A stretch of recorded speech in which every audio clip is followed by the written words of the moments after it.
farol que me guia, é a luz do meu caminho.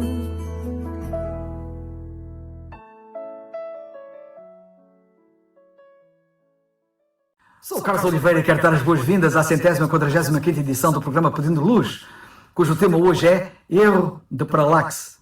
Num automóvel em movimento, o pendura, aquele que vai ao lado do condutor quando olha para o velocímetro, daqueles velocímetros que têm mostrador com ponteiro que se desloca por cima de uma escala ou graduação, o pendura não lê o mesmo valor de velocidade que o condutor lê.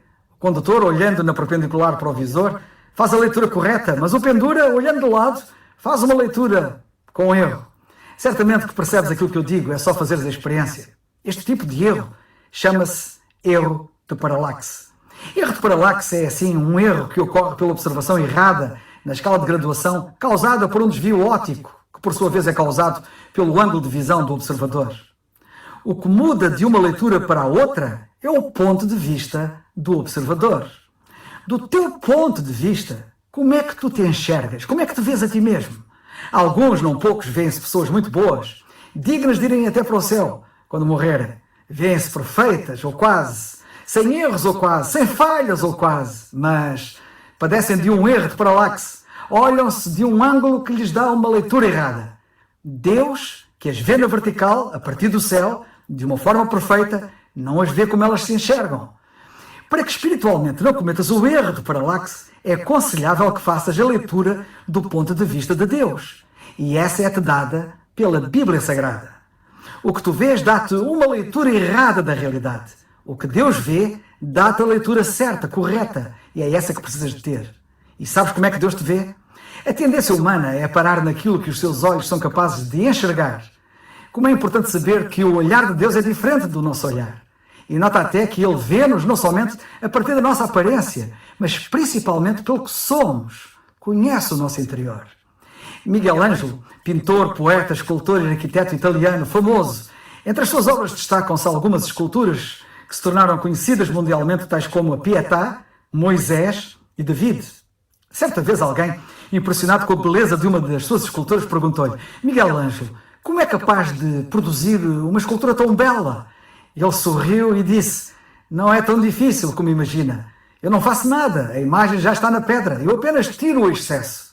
Nota bem, Miguel Ângelo, ao olhar para a pedra de mármore, via além da aparência da pedra. Ele via a Pietà, Moisés, David, que ali naquela pedra já estavam. Então ele apenas precisava de retirar os excessos. A partir deste simples e modesto exemplo, podemos compreender como é que Deus vê para além da aparência. E Ele vê com muito mais rigor do que via Miguel Ângelo. Muitas vezes, nós próprios confundimos-nos entre os que somos, entre aquilo que somos, com o pecado que nós cometemos. E é comum chamar alguém que comete, por exemplo, adultério de adúltero. Chamar de prostituta, por exemplo, a uma mulher que vive na prostituição, etc. Nota que a pessoa deixa de possuir a identidade que pensa ter, ou seja, já não é mais chamada pelo seu nome. O nome dessa pessoa passa a ser o nome do seu pecado. Isto é uma realidade. Estás a ver bem a gravidade da tua situação, sem que disso tenhas até, provavelmente, consciência? A tua identidade é realmente o nome dos pecados que tu cometes, muitos dos quais nem tens consciência de que existem. Vou dar-te um exemplo agora, para tu veres que és pior do que aquilo que tu pensas. O Senhor Jesus Cristo disse que um homem é adúltero por simplesmente cobiçar uma mulher no seu coração. Dispensa-me de comentar. Já percebeste como é que tu podes pecar tanto e tão gravemente sem fazeres aquilo que tu pensas? Como escapam à nossa vista tantos pecados que nós cometemos. Como somos tão pecadores sem termos disso consciência. Quantas vezes já me surpreendi com esta realidade. Na minha atividade diária escrevo muito e faço muito trabalho de revisão àquilo que escrevo. Apesar da minha enorme experiência nesta atividade diária contínua, quantas vezes eu deteto erros e gralhas nos textos que escrevo, mesmo depois de lhes fazer várias revisões.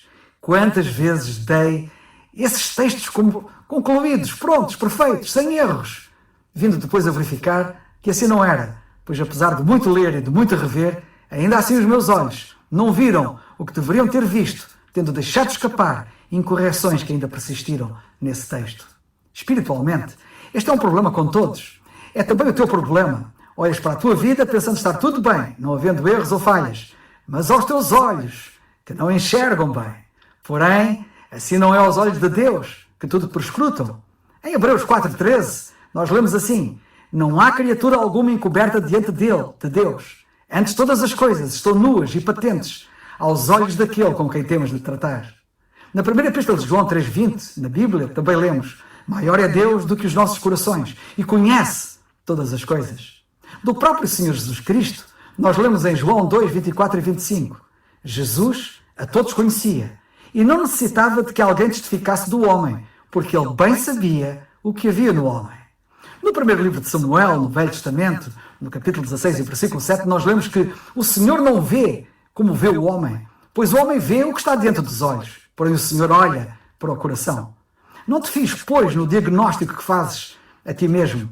Deus sim sabe rigorosamente tudo a teu respeito. Alguns, sendo religiosos, dirigem-se, por exemplo, a um sacerdote para confessar os seus pecados. Fazem-no sinceramente, não sabendo, porém, que saem do confessionário com um falso sentido de paz e de segurança. Por que é que eu digo isto? Porque eles têm pecados não detectados pelos seus olhos e por isso não foram capazes de os confessar no confessionário.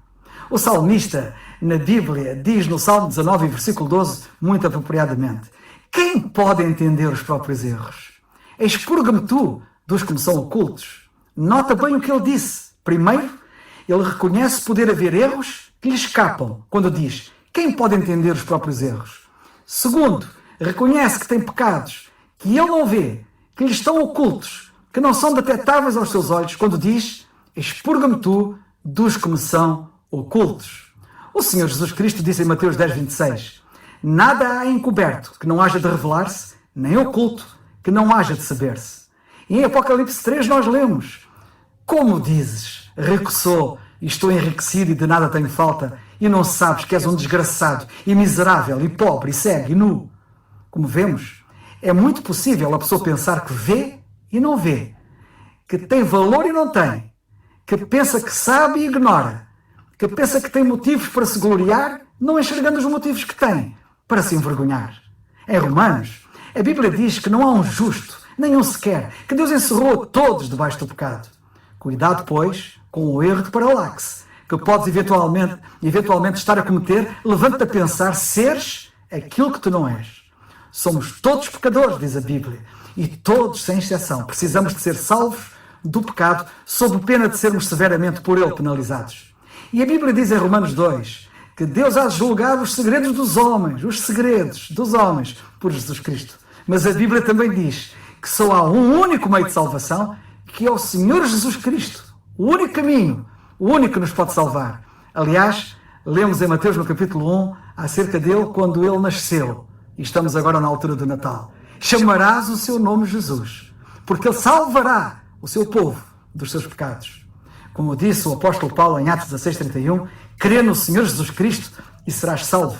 A primeira carta de João 9 diz que ele é fiel e justo para nos perdoar os pecados e nos purificar de toda a injustiça. Crê, pois, nele. Segundo a Microsoft, a tecla Backspace é a terceira mais usada no teclado convencional. Usa-a na tua vida espiritual quanto antes. Faz marcha atrás, alinha a direção, volta-te para Cristo, crê nele como teu único e suficiente Salvador. É o farol